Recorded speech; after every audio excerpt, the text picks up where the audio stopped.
Kakinada boat club north gate వద్ద sanitation చేయించి మరుగుదొడ్లు ఏర్పాటు చేయాలని కోరుతూ వాకర్స్ క్లబ్ సభ్యులు ఎమ్మెల్యే పంతం నానాజీని కోరారు. కాకినాడ రూరల్ మండలం నార్త్ గేట్ వాకర్స్ సభ్యులు పాలూరి సుబ్బారావు, యు పసుపులేటి కృష్ణ, వీరభద్రరాజు, పి విశ్వనాథరాజులు మాట్లాడుతూ చిన్నపిల్లలు, స్త్రీలు, వృద్ధులు అనేక మంది సాయంత్రం వేళ సేద తీరే సమయంలో చెట్లనక పుట్లనక పరుగులెడుతున్నారని, గతంలో ఎమ్మెల్యేకి మా గోడును వినిపించామని, టాయిలెట్స్ ఏర్పాటు, అదే విధంగా వర్షం వస్తే ఉండేందుకు విశ్రాంతి భవనాలు కూడా ఏర్పాటు చేస్తానని హామీ ఇవ్వడం జరిగిందని, మరోసారి ఎమ్మెల్యేకి గుర్తు చేయడం జరుగుతుందని తెలిపారు. అదే విధంగా ప్రతి సంవత్సరం దీపావళి సమయాన అమ్మకాలకు షెడ్లను ఏర్పాటు చేయడం జరుగుతుందని, ఆ సమయంలో సంవత్సరం పాటు మొక్కలను పెంచి పోషించామని, అయితే ఈ షెడ్డులు వేయడం వల్ల మొక్కలు అడ్డు వస్తున్నాయని తీసేస్తున్నారని, 4 రోజుల వ్యాపారానికి వాళ్ళు స్వార్థంతో సుమారు 400 మొక్కల్ని కొట్టి పారేస్తున్నారని, ఇది ఎంతవరకు కరెక్ట్ అని వారు ప్రశ్నించారు.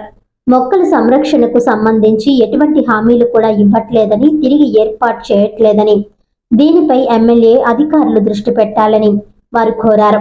అలాగే శానిటేషన్ విషయంలో అసలు అధికారులు పట్టించుకోవడం లేదని, ఈ నార్త్ గేటుకి అయితే మున్సిపాలిటీ సిబ్బంది రావడం లేదని, మెయిన్ గేటుకే వస్తున్నాయని అన్నారు.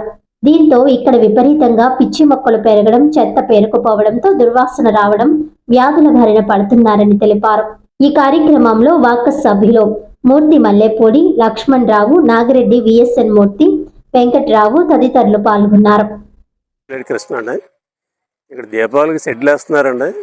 వీళ్ళేమో కొబ్బరి చెట్లు గట్రా మొక్కలు పాతి పెంచుతున్నారండి. సంవత్సరం బడికిని పెంచిన దీపావళి సెడ్లు వేసి ఆ మొక్కలు లాగా పడుతున్నారు. సంవత్సరం బడికి పెంచినా ఉపయోగం లేకుండా పోతుందండి మొక్కలు. ఇదంతా గత్తగా ఉంటుందండి, శుభ్రం లేదే ఉంటున్నారు.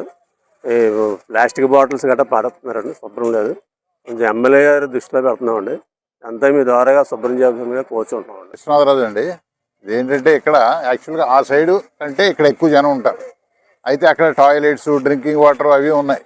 ఇక్కడ వీళ్ళకి అసలు డ్రింకింగ్ వాటర్ కాదు, వాష్ వాటర్ కూడా లేదు. ఇది ఇక్కడ లోకల్ ఎమ్మెల్యే గారు తీసుకెళ్ళాము. ఆయన చేస్తానని అయితే మాట ఇచ్చారు. మరి చేస్తానని మాట అయితే ఇచ్చారు. ఇప్పుడు మరి చేసింది అయితే ఏం కనిపించలేదు. అది మరోసారి సార్ని అప్రోచ్ అవుతాం. సుబ్బారావు అండి, మేము వాకర్స్ అసోసియేషన్ ఇక్కడ ప్రెసిడెంట్ని. ఇక్కడ శానిటేషన్ అనేది ఏమీ జరగట్లేదు. శానిటేషన్ అనేది అక్కడ మెయిన్ గేట్ దగ్గర చేస్తున్నారు తప్ప ఈ వైపు ఏం చేయట్లేదు. ఇక్కడ తినేసిన ప్లేట్లు కానీ, గ్లాసులు, తాగేసిన మందు బాటిల్స్ అన్నీ ఇక్కడే పడేస్తున్నారు. అవి ఎవరు శానిటైజేషన్ చేయట్లేదు. నెక్స్ట్ మేము ఇక్కడ మొక్కలు మా సొంత డబ్బులతోటే మేము మొక్కలు పాతున్నాం. కానీ ఆ మొక్కల్ని మేమే వాటరింగ్ అంతా మేమే చేస్తున్నాం. కానీ ఆ మొక్కల్ని ఎవరు కూడా పట్టించుకోవట్లేదు. ఆ మొక్కలు ఇరిగిపోయినా అలా వదిలేస్తున్నారు తప్ప ఎవరు కూడా మేమే దాన్ని కట్టడం, కర్రలేసి కట్టడం అవన్నీ చేస్తున్నాం. తర్వాత దీపావళి సీజన్ వచ్చిందంటే ఆ మొక్కలన్నీ కూడా విరిసేసి వెళ్ళిపోతున్నారు తప్ప తర్వాత అయిపోయిన తర్వాత మొక్కలను మళ్ళీ ఎవరు పాతట్లేదు. మేము చాలా డబ్బులు ఖర్చు పెట్టి దీపావళికి షెడ్లు వేస్తున్నారు సార్. ఆ షెడ్లలో మొక్కలు ఉండిపోతున్నాయి. ఆ మొక్కలన్నీ పీకి పక్కన పడేస్తున్నారు. షెడ్ దీపావళి అయిపోయిన తర్వాత అక్కడ మొక్కలు పాతట్లేదు, తీసేసిన మొక్కలు అలా వదిలేసిపోతున్నారు. కొట్లు వేసిన తర్వాత శుభ్రంగా శానిటైజేషన్ చేసి మళ్ళీ ఎలా ఉన్న మొక్కలు అలాగా పాతేటట్టు అయితే దీపావళి స్టాల్స్ పెట్టుకోవడానికి మాకేమీ అభ్యంతరం లేదు.